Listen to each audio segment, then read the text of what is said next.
The Art of Cookery Made Plain and Easy is a cookbook by Hannah Glasse, first published in 1747. It was a bestseller for a century after its first publication, dominating the English-speaking market and making Glasse one of the most famous cookbook authors of her time. The book ran through at least 40 editions, many of them pirated. It was published in Dublin from 1748, and in America from 1805. Glasse emphasized in her note to the reader that she used plain language so that servants would be able to understand it. The 1751 edition was the first book to mention trifle with jelly as an ingredient. The 1758 edition gave the first mention of Hambra sausages and piccalilli, while the 1774 edition of the book included one of the first recipes in English for an Indian-style curry. Glasse expressed criticism of French influence but included dishes with French names and French influence in the book. Other recipes use imported ingredients such as cocoa, cinnamon, nutmeg, pistachios and even musk. The book was popular in the 13 colonies of America, and its appeal survived the American War of Independence, copies being owned by Benjamin Franklin, Thomas Jefferson and George Washington. The Art of Cookery was the dominant reference for home cooks in much of the English-speaking world in the second half of the 18th century and the early 19th century, and it is still used as a reference for food research and historical reconstruction. The book was updated significantly both during her life and after her death. Early editions were not illustrated. Some posthumous editions include a decorative frontispiece with the caption "The Fair, who's wise and oft consults our book," and thence directions gives her prudent cook, with choicest viands, has her table crowned, and health, with frugal elegance is found. Some of the recipes were plagiarized to the extent of being reproduced verbatim from earlier books by other writers. To guard against plagiarism, the title page of, for example, the 6th edition carries at its foot the warning, "This book is published with His Majesty's royal license, and whoever prints it, or any part of it, will be prosecuted." In addition, the first page of the main text is signed in ink by the author. The first edition of the book was published by Glasse herself, funded by subscription, and sold at Mrs. Ashburn's china shop. Contents approach to make it trifle. Cover the bottom of your disher bowl with Naples biscuits broke in pieces, macaroons broke in halves, and ratafia cakes. Just wet them all through with sack, then make a good boiled custard not too thick, and when cold pour it over it, then put a syllabub over that. You may garnish it with ratafia cakes, currant jelly, and flowers. The book has a brief table of contents on the title page, followed by a note to the reader, and then a full list of contents by chapter, naming every recipe. There is a full alphabetical index at the back. Glasse explains in her note to the reader that she has written simply, "For my intention is to instruct the lower sort." Giving the example of larding a chicken, she does not call for large lardoons. "They would not know what I meant, but when I say they must lard with little pieces of bacon, they know what I mean." And she comments that the great cooks have such a high way of expressing themselves that the poor girls are at a loss to know what they mean. As well as simplicity, to suit her readers in the kitchen, Glasse stresses her aim of economy. Some things so extravagant that it would be almost a shame to make use of them, when a dish can be made full as good, or better, without them. Chapters sometimes begin with a short introduction giving general advice on the topic at hand, such as cooking meat. The recipes occupy the rest of the text.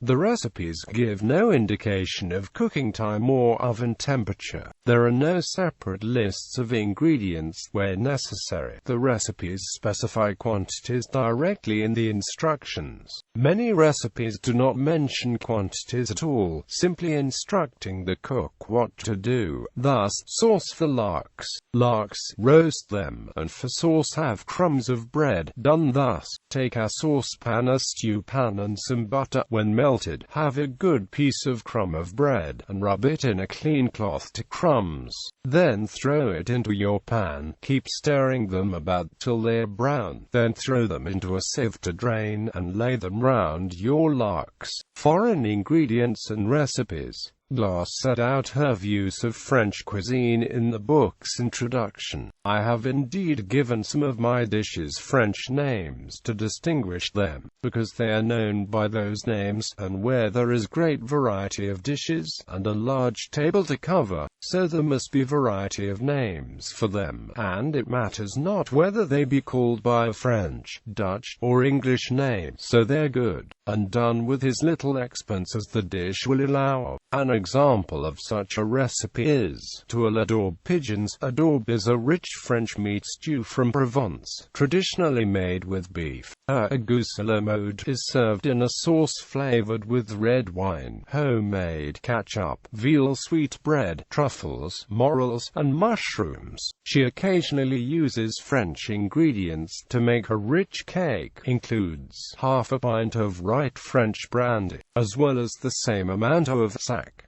Ingredients from faraway countries were becoming available. The recipe for eldershoots, in imitation of bamboo, makes use of a homely ingredient to substitute for a foreign one that English travelers had encountered in the Far East. The same recipe also calls for a variety of imported spices to flavor the pickle: an ounce of white or red pepper, an ounce of ginger sliced, a little mace, and a few corns of Jamaica pepper. There are 2 recipes for making chocolate, calling for costly imported ingredients like musk and ambergris, vanilla and cardamom. Take 6 pounds of cocoa nuts, 1 pound of aniseeds, 4 ounces of long pepper, 1 of cinnamon, 1/4 pound of almonds, 1 pound of pistachios, as much achiote as will make it the color of brick, 3 grains of musk, and as much ambergris, 6 pounds of loaf sugar, 1 ounce of nutmegs.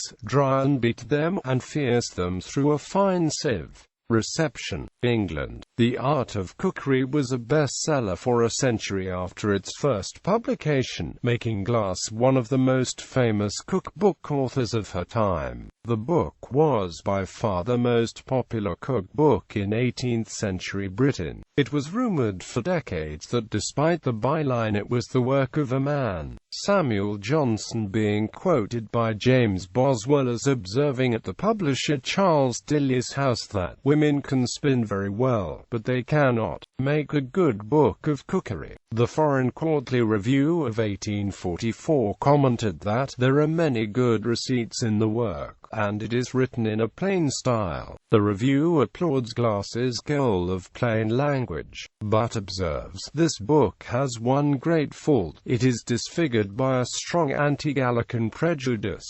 13 colonies. The book sold extremely well in the colonies of North America. This popularity survived the American War of Independence. A New York memoir of the 1840s declared that we had emancipated ourselves from the scepter of King George, but that of Hannah Glasse was extended without challenge over our firesides and dinner tables, with a sway far more imperative and absolute. The first American edition of The Art of Cookery included 2 recipes for Indian pudding, as well as several new receipts adapted to the American mode of cooking, such as pumpkin pie, cranberry tarts, and maple sugar. Benjamin Franklin is said to have had some of the recipes translated into French for his cook while he was the American ambassador in Paris. Both George Washington and Thomas Jefferson owned copies of the book. Food critic John Hess and food historian Karen Hess have commented that the quality and richness of the dishes should surprise those who believe that Americans of those days ate only Spartan frontier food, giving as examples the glass of Malaga wine, 7 eggs and half a pound of butter in the pumpkin pie. They argue that while the elaborate bills of fare given for each month of the year in American editions were conspicuously wasteful, they were less so than the interminable menus stuffed down in the Victorian era, as guests were not expected to eat everything, but to choose which dishes they wanted, and the cooking was demonstrably better in the 18th century. The book contains a recipe to make Hambra sausages. It calls for beef, suet, pepper, cloves, nutmeg, a great quantity of garlic cut small, white wine vinegar, salt, a glass of red wine and a glass of rum, once mixed. This is to be stuffed very tight into the largest gut you can find, smoked for up to 10 days, and then air-dried. It would keep for a year, and was very good boiled in peas porridge,